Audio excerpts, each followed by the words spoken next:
As we all know, Raila Amolo Odinga assured the people and his supporters that he will be now consulting with different leaders, he will be consulting with different people, most of his supporters, on the way forward in regards to the step that he is going to take after returning to Kenya after losing the AU chairmanship seat. So some news that are coming to us is that Raila Amolo Odinga has contacted or has had a discussion with the former president Uhuru Kenyatta and one of the core principles of Azimio la Umoja, and they have discussed the way forward for Raila Amolo Odinga as for the 2027 general election.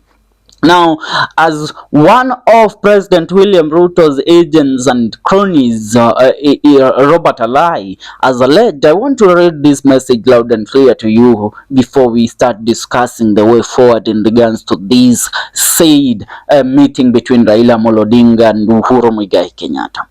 Now, Robert Alai tells us that former President Uhuru Kenyatta has taken Raila Odinga's side. His voice firm and resolute. He insists that the opposition leader must step up and run for president in the next election. Now, this isn't a casual suggestion. It's a calculated directive. The opening move is a political chess game that Uhuru has been plotting with meticulous care. Uhuru's strategy is multi-layered. His primary objective is to drive a wedge between Raila Odinga and the current President William Ruto, dismantling the uneasy partnership that has kept them tethered. Only Raila is out of Ruto's camp. Uhuru plans to rally the Kikuyu community, the powerful voting bloc from central Kenya, and steer the majority back into Ruto's fold. Now, when you look at Robert Alai, he is a madman that is always making suggestions out of his bedroom. I don't know. The guy, I think, made this guy lose focus in life, because tell me how Uhuru Kenyatta can steer the Kikuyu bloc towards William Ruto, yet we all know that William Ruto lost the Kikuyu community the moment he impeached former Deputy President Rigathi Gachagua. Now, continuing with the message of this crony, listen to him. He says, leveraging their historical loyalty and regional influence, at the same time he anticipates the opposition vote will fracture, with figures like Kalonzo Musyoka and a handful of other candidates siphoning off support from Raila's base, diluting his chances. Uhuru predicts that the result will echo the chaotic 1992 election, a fragmented contest in which Raila's path to the presidency remains anything but guaranteed. Remember how Kenneth Matiba and Mwai Kibaki ensured that opposition, which was rallying behind Jaramogi, was dismantled. While Raila fights an uphill battle, most of central Kenya's voters will have already realigned with the government under Ruto, securing their place in the power structure. Raila's ardent supporters, meanwhile, will be left grasping at straws, relegated to the opposition benches, their dreams of victory thwarted by a divided electorate. Behind the intricate maneuver stand Uhuru and Deputy President Rigathi Gachagua, united in a singular mission: to keep Raila Odinga and his loyal coalition as far from the corridors of government as possible. For them, it's not just about winning, it's about ensuring Raila's influence is boxed out, his supporters sidelined, and their grip on power fortified for years to come. Now, should I remind you that Robert Alai is the oragatoon that I said was speculating that Uhuru Kenyatta played a hand in making Raila Amolo Odinga lose in the AU election, where he purported that Uhuru Kenyatta traveled to Addis Ababa, Ethiopia, to make sure that he rallies African president behind one Djibouti candidate, that is Yusuf Mahamoud.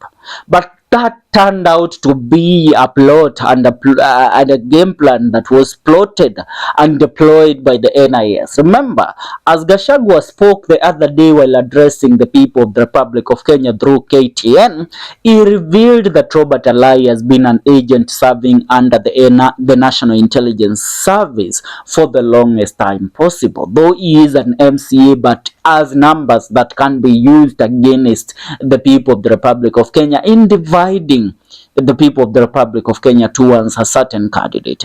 And we all know that Uhuru Muigai Kenyatta has been championing for Raila Amolo Odinga for the. Let me tell you, you can't tell me that right now is when Uhuru Muigai Kenyatta thinks that William Ruto should continue holding the position as the president of the Republic of Kenya. Yet, in the year 2022 and back in the year 2021 and 2020, we all know that Uhuru Muigai Kenyatta rallied the Mount Kenya region behind Raila Amolo Odinga and Martha Karua's ticket, the Azimio la Umoja team. We all know that in the history of the Republic of Kenya and in opposition, for the first time in history, Raila Amolo Odinga got 1.3 million votes coming from the Mount Kenya region, which tells you that Uhuru Kenyatta played a very key and strategic role in ensuring that Raila Amolo Odinga should have won the election of the year 2022. But because then cards did not align, and I tell you, people like Robert Alai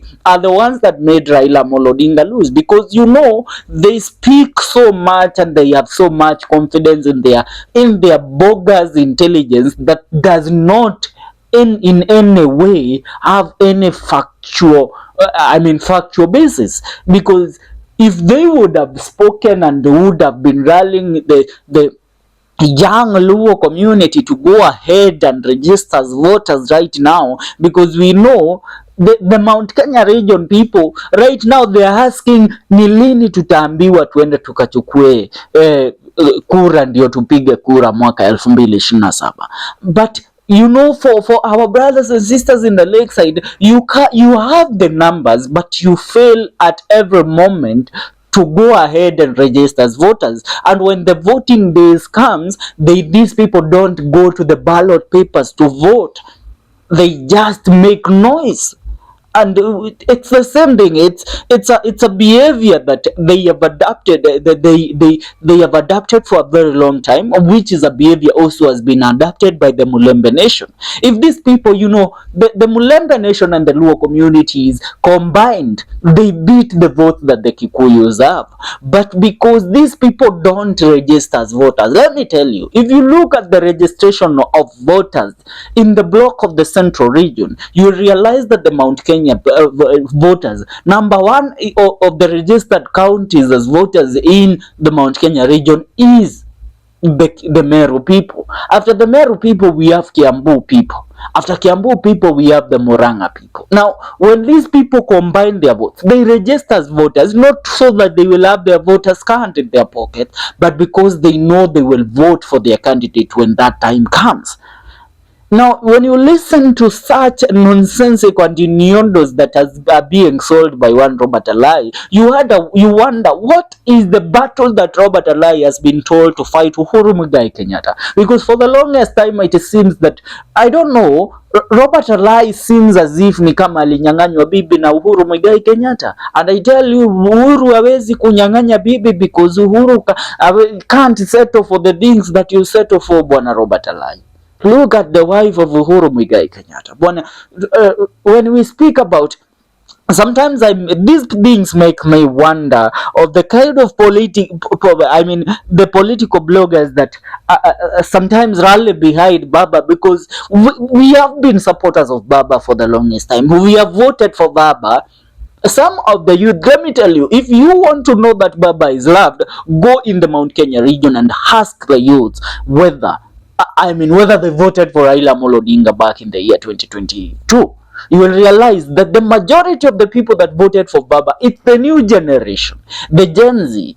It's not the old people, the wazees who they are the ones who voted for William Ruto, because they had that mentality instilled in them. The mentality, the Kenyatta mentality that has been there since back in time, back in the days, has still been there. But now the new generation knew that Raila Amolo Odinga meant what's best for Kenya, and that's why they voted for him. So you can't tell me at a time like now, when they now know, Bona, this guy killed most of the youth in the Republic of Kenya. This guy did and this to Gen Zs back in the year 2024. You tell me that they are going to betray the trust. And I wonder, what would Uhuru Muigai Kenyatta benefit from a William Ruto government? Well, it is in its last term, while which he couldn't benefit in its first term. The first term, he himself opposed this regime to the fullest, and he knows if William Ruto gets in government for the second term, that now will be catastrophic and disastrous to the people of the Mount Kenya region. So a coalition of Uhuru Muigai Kenyatta and Raila Amolo Odinga again would mean that for the first time now, even back in the year 2022, we as the Baba supporters, we knew there was a chance that we might lose to this guy. There was a chance because the way that the materials and the energy that he deployed campaigning for himself in the Mount Kenya region was so much, as we believed that we had the system, and that is where we went wrong. But when it comes to right now, when we know that he lost the mountain, he has lost about 90% or 80% support of the public, that means there is a chance for Baba. And there is no way in hell you tell me that Uhuru Muigai Kenyatta is going to oppose Baba from running as the president of the Republic of Kenya. Now, as I read a few comments and what people are saying, I see one Javier saying Raila's exit strategy, Luo Somali alliance under Junet signals a new political dawn. But Ruto owns the trump card. Former President Uhuru Kenyatta's firm push for Raila Odinga to run in 2027 is a calculated move. Now, this one I cannot continue reading this because it seems like innuendos that are just being purported. Joseph Master says Uhuru is an improved version of Gachagua when it comes to tribalism. Elon Egonga says very right.